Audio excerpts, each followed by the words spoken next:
Right updates లోకి వెళ్తే వికారాబాద్ జిల్లా పరిగి మండలం మాదారం గ్రామంలో ఉద్రిక్తత నెలకొంది. ఇరు వర్గాల మధ్య జరిగిన ఘర్షణలో గ్రామంలో టెన్షన్ వాతావరణం ఏర్పడింది. గ్రామంలో ఓ ఏజెంట్ కు మరో వర్గానికి మధ్య మొదలైన వివాదం క్రమంగా పెద్దదిగా మారింది. ఈ గొడవను అడ్డుకునేందుకు వెళ్లిన మరో వర్గానికి చెందిన సర్పంచ్ అభ్యర్థి జోక్యం చేసుకోవడంతో ఇరు వర్గాల మధ్య తోపులాట చేసుకుంది. ఇక ఈ ఘర్షణలో పలువురు గాయాల పాలయ్యారు. సమాచారం అందుకున్న పోలీసులు వెంటనే ఘటనా స్థలానికి చేరుకొని ఇరు వర్గాలను చెదరగొట్టి పరిస్థితిని అదుపులోకి తీసుకున్నారు. ఇక ఈ ఘర్షణలో గాయపడిన వారిని పరిగి ప్రభుత్వ ఆసుపత్రికి అయితే తరలించారు. గ్రామంలో ఎలాంటి అవాంఛనీయ ఘటనలు కూడా జరగకుండా పోలీసులు బందోబస్తు ఏర్పాట్లు చేసి పరిస్థితిని పర్యవేక్షిస్తున్నారు.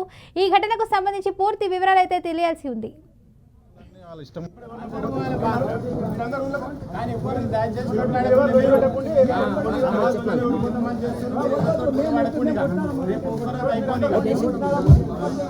దాన్ని వాళ్ళ ఇష్టం అనుసారంగా వ్యవహరించి ఎన్నో విధాలుగా బాధ పెడుతుంది సార్. మమ్మల్ని క్యాండిడేట్ని అక్కడ మరి గెలవలేని పరిస్థితిలో ఉన్నారని కాంగ్రెస్ దౌర్జన్యంగా క్యాండిడేట్ తప్పకుండా బూత్లోకి పోతాడు.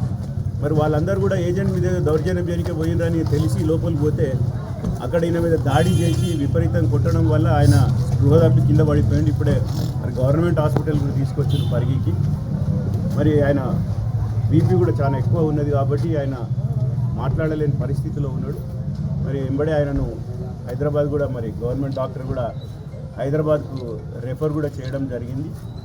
కాబట్టి ఈ రకంగా కాంగ్రెస్ పార్టీ అధికారంలోకి వచ్చిన తర్వాత దౌర్జన్యాలు చేయడం, ఎన్నికల్లో ఏదో గెలవాలనే ఉద్దేశంతో ఇక్కడ మాదారంలో కానీ ఇప్పుడే తెలిసిన కాళ్ళపూర్లో కానీ ఇవన్నీ కూడా దౌర్జన్యం చేసుకుంటూ వాళ్ళు మనుషులను భయభ్రాంతులు చేయడం, పోలీసులు కూడా వారికి సహకరించడం నిజంగా కూడా బాధాకరం.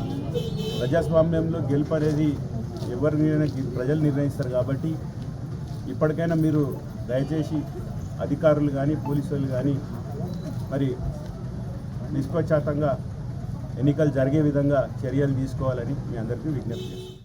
క్యాండిడేట్ని ఎలక్షన్ జరుగుతుండగా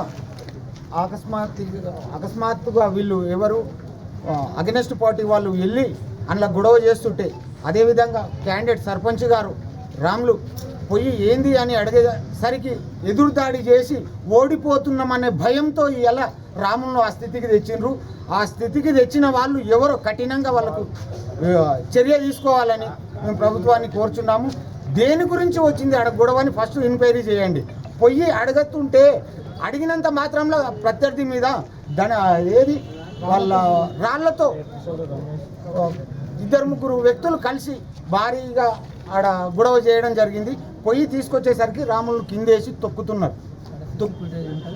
ఆడ సీసీ ఫుటేజ్ కూడా ఉన్నది కాబట్టి మీరు ఒకసారి దాన్ని కూడా ఎంక్వైరీ చేయండి.